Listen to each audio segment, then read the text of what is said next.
मैं चंदौली में एक मदरसे में सोशल स्टडी पढ़ाती हूँ।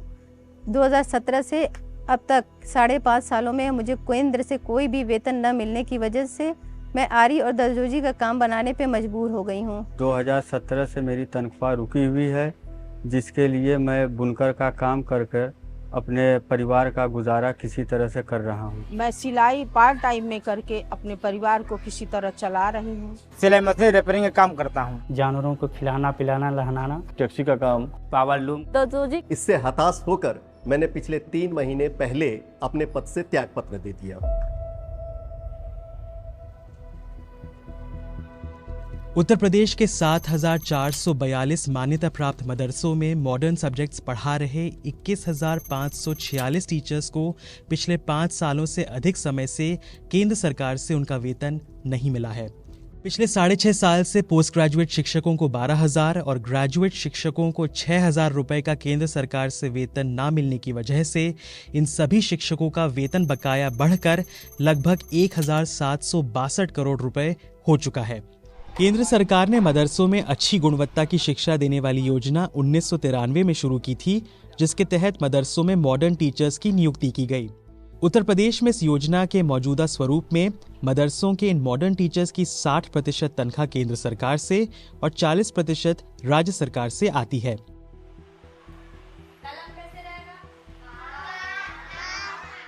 लेकिन केंद्र सरकार से 60% पैसा रिलीज न होने की वजह से इन शिक्षकों को अपनी तनख्वाह का राज्य सरकार से मिलने वाला 40% हिस्सा भी नहीं मिल पा रहा है। यूपी सरकार बीच बीच में शिक्षकों को 2 से 3 हजार रुपए देने की कोशिश करती है, लेकिन खुद मुख्यमंत्री योगी आदित्यनाथ ने केंद्र सरकार को चिट्ठी लिख पैसा ना रिलीज होने के कारण मदरसा के मॉडर्न टीचर्स की आर्थिक स्थिति को काफी दयनीय बताया है। उत्तर प्रदेश के संत कबीर नगर में इम्तियाज अहमद एक मदरसे में विज्ञान पढ़ाते हैं। एक तरफ रोज मदरसे में ब्लैक बोर्ड पर चौक चलाकर उनके हाथ सफ़ेद होते हैं और दूसरी ओर पढ़ाने के ठीक बाद जब वो साइकिल की मरम्मत का काम करते हैं तो वही हाथ काले पड़ जाते हैं। 1 साल से फीस नहीं बच्चों का दे पा रहा हूँ, कैसे मैं अपने बच्चों को पढ़ाऊंगा सर? इतनी स्थिति खराब है सरकार, हम लोगों की तरफ ध्यान नहीं दे रही सरकार। इतना पैसा भी नहीं है कि कोई अपना बिजनेस कर ले हम, इसलिए मजबूरी में पंचर बना रहे हैं सर। 1 महीने की वेतन अगर किसी को नहीं मिलती है तो आदमी इंतजार करता है कि अगर 1 तारीख को वेतन नहीं आया तो दूसरी तारीख को एकदम परेशान हो जाता है वो। हम लोग जो है 6 सालों से कैसे अपना गुजारा कर रहे हैं हम ही लोग जान रहे हैं सर। हमारा ज़मीर तो हमको दुत्कारता है, लेकिन क्या करें, हार मान गए हैं। हमें रोज रोज भूख क्यों लग जाती है? अमीर अशरफ बनारस के एक मदरसे में 2012 से इंग्लिश, मैथ्स और साइंस पढ़ाते हैं। हर रोज जैसे ही मदरसे में पढ़ाई खत्म होती है वो पास ही के कारखाने में बनारसी साड़ी बुनने पहुंच जाते हैं। बुनकरी से ज्यादा वो दिन में 100 से 150 रुपए कमा पाते हैं।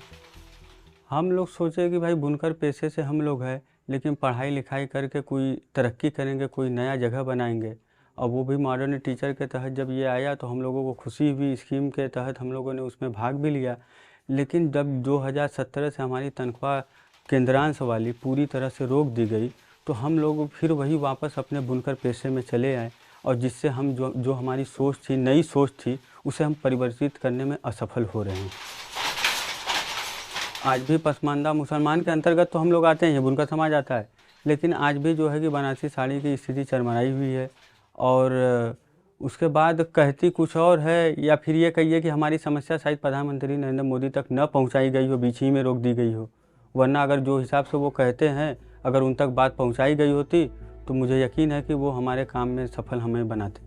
पसमानदा शब्द उर्दू फारसी का है, जिसका अर्थ है पीछे छूटे या नीचे धकेल दिए गए लोग। एक अनुमान के मुताबिक भारत में मुसलमानों की आबादी तकरीबन 15% है, जिसमें से लगभग 80% पसमानदा मुसलमान हैं। उत्तर प्रदेश में मदरसों में मॉडर्न एजुकेशन मिलना राज्य सरकार की प्राथमिकता है और खुद मुख्यमंत्री योगी आदित्यनाथ भी इसे जरूरी बताते हैं। क्या उससे अच्छा नागरिक बनने, एपीजे अब्दुल कलाम बनने का अधिकार उस नौजवान के लिए नहीं है जो उस मदरसे में पढ़ रहा है? विज्ञान के बारे में, गणित के बारे में, कंप्यूटर के बारे में शिक्षा देने के किसी अभियान को सरकार चलाना चाहती है तो उसका विरोध क्यों? मदरसा मॉडर्न टीचर्स संघ के मुताबिक मदरसों में मैथ्स, साइंस, अंग्रेजी, हिंदी और सोशल स्टडीज़ पढ़ाने वाले लगभग 40% टीचर गैर मुस्लिम हैं। भाजपा के सोशल मीडिया प्रचार में आपको मदरसों में आधुनिक शिक्षा एक नई पहल जैसी दिखेगी, लेकिन कई सारे मॉडर्न टीचर्स इन नौकरियों से कई सालों से बंधे हुए हैं और 5.5 सालों से तनख्वाह ना मिलने पर अब वो बेबस महसूस कर रहे हैं। हर मजहब के लोग पढ़ते हैं और पढ़ाते हैं। 40% तो हिंदू टीचर पढ़ते हैं, पढ़ाते हैं। ऐसी कोई बात नहीं है कि सिर्फ मुस्लिम ही पढ़ते और पढ़ाते हैं। सिलाई से तो हो नहीं सकता है, तो हम कुछ और भी नहीं कर सकते हैं। और छोड़ने पे यही बेइज्जती लगता है कि क्यों छोड़ दी, क्या बात है, निकाल दी गई। सबको तो सब चीज़ें पता नहीं होती हैं, इस वजह से बेइज्जती लगता है कि कुछ हम लोग और अन्य कुछ काम ढूंढ लें।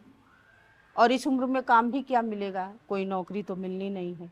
पढ़ा रहे हैं, इसमें हम लोग को बहुत सम्मान है, लेकिन सिर्फ सम्मान से काम नहीं चलेगा।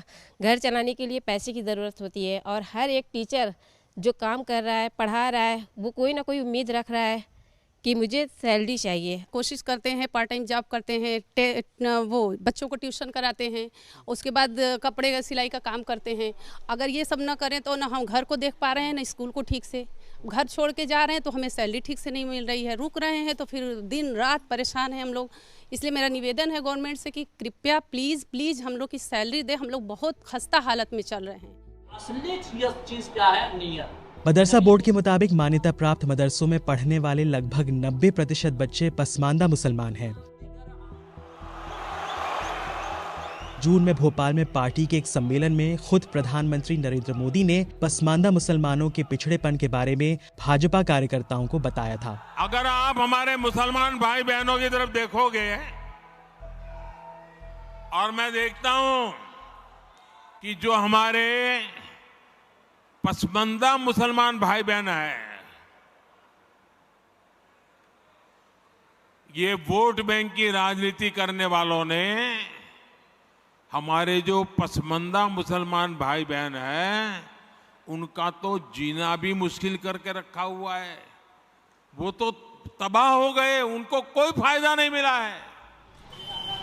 शिक्षक सवाल उठाते हैं कि जब केंद्र और यूपी दोनों में 2017 से भाजपा की ही सरकार है तो फिर उन्हें अपने वेतन के लिए इतना लंबा इंतजार क्यों करना पड़ रहा है। डबल इंजन की सरकार है और वो भारत में भी उनकी सरकारें चल रही हैं, उत्तर प्रदेश में भी उनकी सरकारें चल रही हैं। अब वो लेटर क्या लिख रहे हैं, किस तरह से एक उत्तर प्रदेश के यशस्वी मुख्यमंत्री योगी आदित्यनाथ जी हैं और वो भारत सरकार से हम लोगों के पैसे के लिए डिमांड कर रहे हैं, तो ये तो कहीं ना कहीं हम लोगों के प्रति उनकी उदासीनता है। और ये सरकार आज पसमानदा समाज की बात करती है, उसी पसमानदा समाज के ये बच्चे हैं जो कि उनको हम मुख्य धारा में लाने का काम कर रहे हैं और हमारा लगभग 5.5 सालों से भुगतान नहीं हो रहा है। उत्तर प्रदेश मदरसा बोर्ड खुद मानता है कि शिक्षकों को सालों से उनका वेतन ना मिलना दुर्भाग्यपूर्ण है। उचित नहीं हो रहा है कि अगर उनको साइंस और मैथ पढ़ाने की जिम्मेदारी दी गई और उनको लंबे समय से वेतन न मिले तो शिक्षक का भी एक सीमा होगी कि वो कब तक इस तरह से पैसे न मिले और पढ़ाता रहे। इसलिए हम भी माननीय प्रधानमंत्री जी से अनुरोध कर चुके हैं, पत्र के माध्यम से माननीय मुख्यमंत्री जी ने अनुरोध किया है। तो इसमें हम चाहेंगे कि जल्द से जल्द इस पर निर्णय लेते हुए उनको बकाया वेतनमान मिले और उनको उस स्कीम को रेगुलराइज जैसे चल रहा चलते रहे, जिससे माननीय प्रधानमंत्री जी का जो स्वप्न है कि एक हाथ में कुरान एक हाथ में कंप्यूटर हो, उसको पूरा किया जा सके। मदरसों के इन हज़ारों मॉडर्न टीचर्स की ज़िंदगी के 5.5 साल अपनी तनख्वाह का इंतज़ार करते बीत चुके हैं। ये थके हैं, लेकिन अभी इन्होंने हार नहीं मानी है।